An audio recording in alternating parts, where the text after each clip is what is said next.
In 1940, 3,000 RAF pilots fought in the Battle of Britain, many with just a few hours' experience flying a Spitfire or Hurricane. In this series, 4 young pilots are competing for the chance to be trained as a Battle of Britain pilot. After a week flying on Tiger Moths, only 2 now survive. They will now battle for the ultimate prize: 9 hours at the controls of a real World War II Spitfire.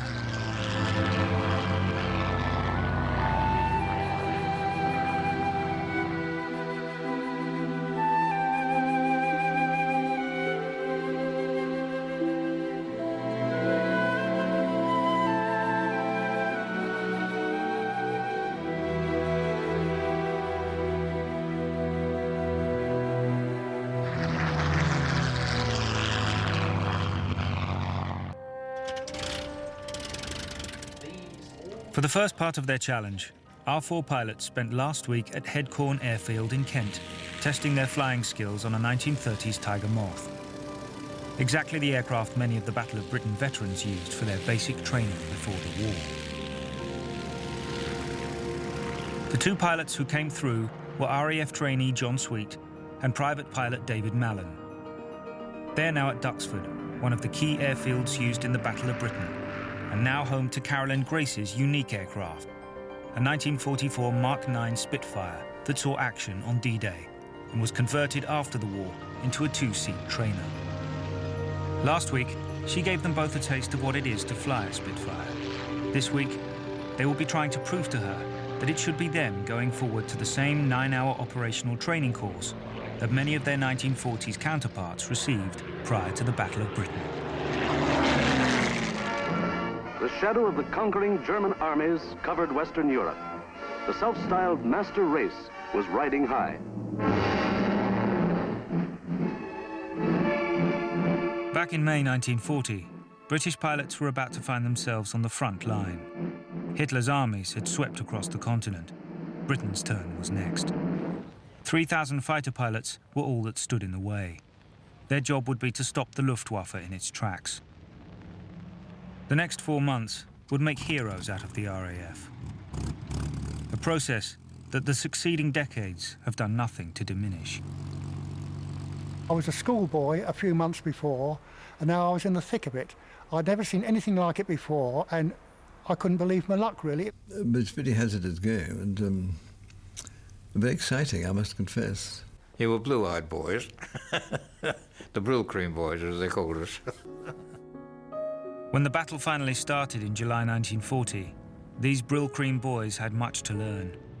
In this programme, we'll look at the first month of the battle and the ferocious baptism of fire suffered by the young pilots, as they discovered if they had what it took to survive, never mind shoot planes down.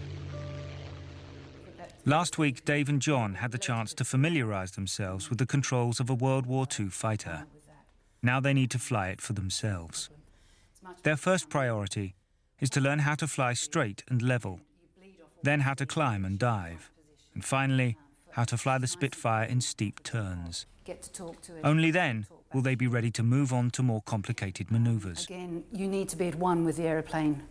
It's absolutely imperative that you are that, because if you're going into battle, you don't want to have to be thinking about how to fly the aeroplane, so that when you go into the aerobatic side and the formation side, flying the aeroplane is not a problem.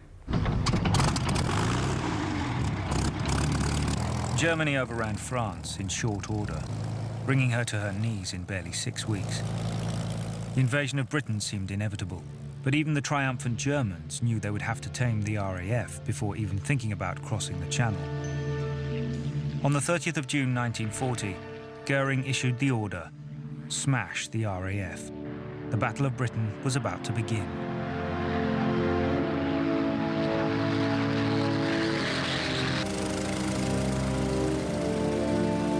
Pre-war RAF pilots had had months flying their Hurricanes and Spitfires, notching up hundreds of hours in training. But there were far too few of them, so new pilots were given crash courses, joining their squadrons often with less than 10 hours at the controls of a fighter. The same amount of training that our 2 pilots are competing for. They were all, without exception, very, very young. Okay, you have control. I have control.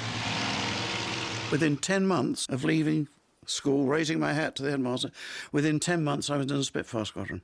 Imagine passing your driving test, being allowed to drive for a few days, and then enter for a Grand Prix race against the best drivers in the world on a racing circuit. And by the way, if you lose, you'll probably be crippled or dead. So you better learn fast. That's about the size of the challenge that these kids, and they were kids, we're talking about 18, 19, 20-year-olds, faced in the summer of 1940.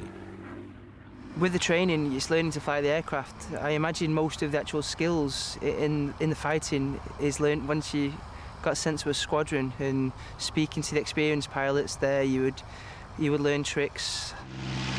Bring it back down to 2400 because I got plus 4. Okay. Slightly cooled down. I'm going to put the main tank off now. Knees out the way. At 1500 feet. Good look out, and the gear is definitely up. The attacks began in early July 1940. First came nuisance raids designed to probe British defences, while the main German attacks were directed at Channel shipping. The plan was to destroy valuable convoys and to draw the RAF up into the air, where the Luftwaffe was convinced they would make easy prey for their Messerschmitts. The first major clashes occurred on the 10th of July. Battle had been joined.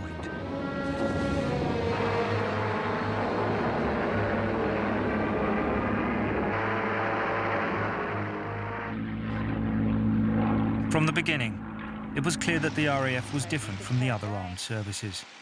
Fighter pilots knew they were an elite and revelled in it. But it was an elite built on ability, not just social background. Fighter Command drew its pilots from a wide variety of men. The image of the fighter pilot on the British side is of a rather languid public schoolboy, and doesn't care about discipline very much, and doesn't take his job terribly seriously, but manages to shoot down hordes of German aircraft because of his innate superiority in breeding. But Fighter Command, in fact, was much more diverse than that. About 1/3 were sons of tradesmen, of butchers, of farmers from Manchester and Liverpool, as well as from rural Gloucestershire and Sussex. And so the class barriers, which were endemic in British society at the time, actually began to break down rather faster in the RAF under the pressures of combat than they did in civilian society as a whole. But what was more important than the variety in their backgrounds was the strength of their common purpose. We tend to forget how young they were, often at 18, 19, early 20s. So they're driven, they're energetic, they're enthusiastic. They seem to have some incredible morale and fighting spirit which drives them on. At a time when there's desperate need, when we're threatened with invasion, when the major cities are being bombed, when it doesn't look as if Britain will necessarily survive as an independent nation. Discovering one evening when I went to see my wife that she'd been sitting at her dressing table putting on her lipstick with the window wide open, and some clumsy chap had dropped a bomb not far away, and a piece of shrapnel came in through the open window and smashed her mirror. Well, that wasn't playing fair, I didn't reckon, and it was time to do something about it.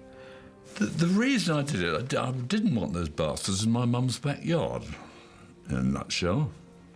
I saw no reason why they should come here, and I had every intention of stopping them coming here. I think a boy thinks like that, doesn't he? Civilian pilot Dave Mallon is flying his second hour of Spitfire training. At this stage, his instructor Carolyn is instilling in him the basics of level flight, climbing and diving, as well as the art of the tight turn. These have to become second nature should Dave ever need to enter combat. Try and maintain your height, so choose a height you want to maintain. 27, yeah. Keep this turn going. And now just reverse it around to the other direction.